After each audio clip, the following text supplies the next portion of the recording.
Diasco Foot, le miroir du football de la diaspora congolaise.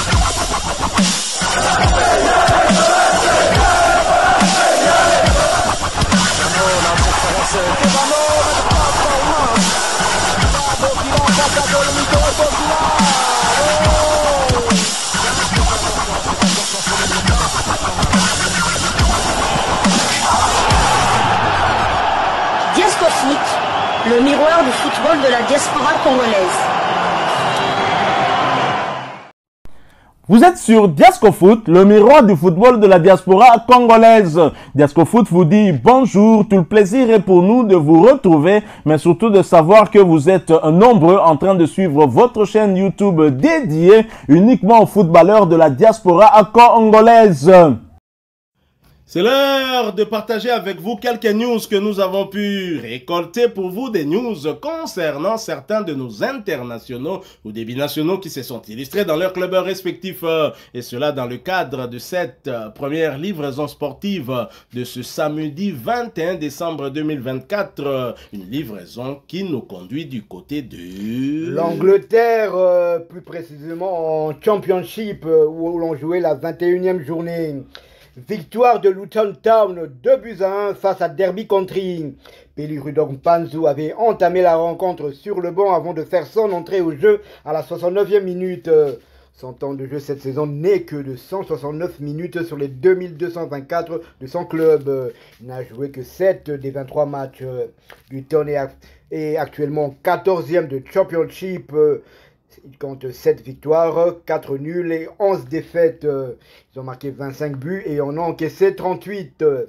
Le prochain match de Luton Town aura lieu le jeudi 26 décembre avec un déplacement sur le terrain de Bristol City dans le cadre de la 22e journée de la Championship. Toujours en Angleterre, mais cette fois-ci un échelon plus bas, où l'on disputait la 19e journée de League One. Cuisante défaite de Cambridge United, 0-4 contre Huddersfield. Huddersfield, justement, l'ancien club de Kachunga. Kachunga était titulaire pour la deuxième fois consécutive et il était sorti à la 63e minute. Son temps de jeu cette saison est de 1384 minutes sur les 2624. Il a disputé 21 des 27 matchs de son club. Cette saison, il a marqué 3 buts. Cambridge United est 22e de League One, compte 4 victoires, 5 nuls et 11 défaites, 20 buts marqués, 35 encaissés. Prochaine journée aura lieu le jeudi 26 décembre. Cambridge se déplacera sur le terrain de Charlton dans le cadre de la 20e journée de League One. Voilà, nous quittons l'Angleterre, nous allons cette fois du côté de l'Hexagone en France. En France, où l'on jouait les 32e de finale de la Coupe de France. Lille se qualifie difficilement, mais alors très difficilement, au détriment du club de Rouen, sur le score de 0 but contre un petit poussé que Lille a eu du mal à battre. Mais finalement, l'objectif est atteint, Lille s'est qualifié. Évidemment, la pépite congolaise Ngalaël Mukaou avait été titularisé par son entraîneur. Il a d'ailleurs disputé l'intégralité de ce match. À noter qu'il s'agissait de sa deuxième titularisation consécutive et son temps de jeu est porté désormais à 994 minutes sur les 2554 minutes possibles. Mukaou a participé à 18 des 26 matchs avec son club, avec à la clé 2 buts inscrits. Après ce succès, Lille est logiquement qualifié pour les 16e de finale de la Coupe de France.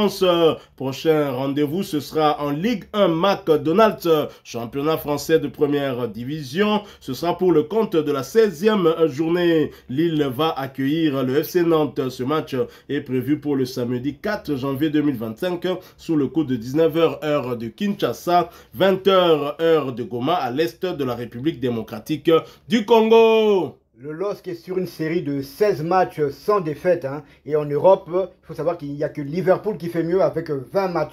Et dans les 16 matchs, il y a des matchs face au Real de Madrid, il y a l'Atlético de Madrid, la Juventus de Turin, Bologne, Marseille. Donc ils sont vraiment dans une très très bonne dynamique. Espérons que cela dure, une dynamique avec la jeune pépite congolaise Ngalaël Mukaou qui fait de bonnes choses depuis qu'il est arrivé dans ce club en provenance provenance d'Anvers, hein, en provenance de la Belgique du côté du KV Malines. Nous restons toujours en France, toujours pour le compte de cette 32e,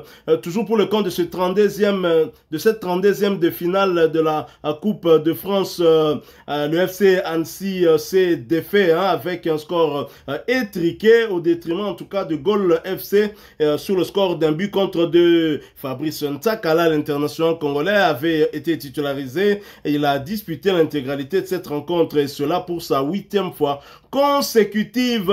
Ntsakala voit donc son temps de jeu porté à 1296 minutes sur les 1818 minutes possibles. Il a participé à 16 des 19 matchs avec son club. Après ce succès, le FC Annecy est donc qualifié pour les 16e de finale de la Coupe de France. Prochain match, ce sera en Ligue 2 pour le compte de la 17e journée du championnat français de 2e division et un déplacement du côté de l'AC Ajaccio. Ce match est prévu pour le vendredi 3 janvier 2024 sous le coup de 20h heure de Kinshasa, 21h heure de Goma à l'est de la République démocratique du Congo. Nous restons toujours en France, toujours pour le compte de ces 32e de finale de la Coupe de France. Le stade Lavallois s'est difficilement qualifié pour les 16e de finale au détriment de SA Mérignac. 0 but partout était le score final avant de voir Laval l'emporter au tir au but, 4 tirs contre 3. Peter Wane, convalescent, n'a pas pris part à cette rencontre. Son temps de jeu stagne à 608 minutes sur les 1818 minutes. Wane a participé à 9 des 19 matchs avec son club.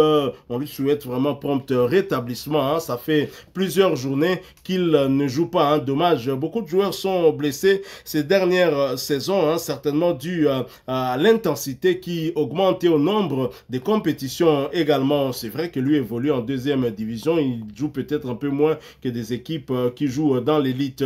Après ce succès, le stade Lavallois est bien évidemment qualifié pour les 16e de finale de la Coupe de France.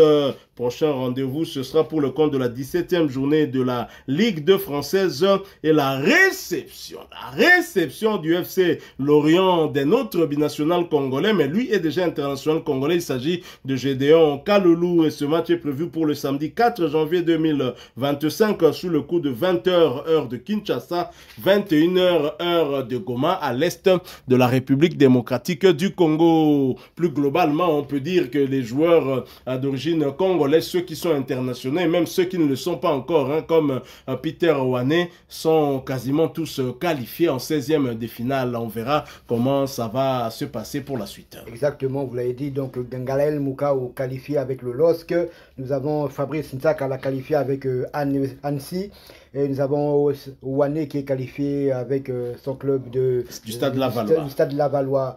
Et on espère quand même que fin d'après-midi, enfin à 18h, hein, à 18h, Lorient de Gédéon Kaloulou se qualifiera aussi. Cela, ils vont disputer un match à Tours contre Tours. Et demain, Saint-Etienne de notre international Dylan Batumbiseka aura un match très compliqué face à l'Olympique de Marseille. L'Olympique de Marseille qui est pratiquement, je peux dire, quasi même en Europe, la meilleure équipe, surtout en déplacement. La meilleure équipe en déplacement, car jusque-là, je ne pense pas, elle n'a perdu qu'un seul match, si mes souvenirs sont bons, c'était du côté de Strasbourg.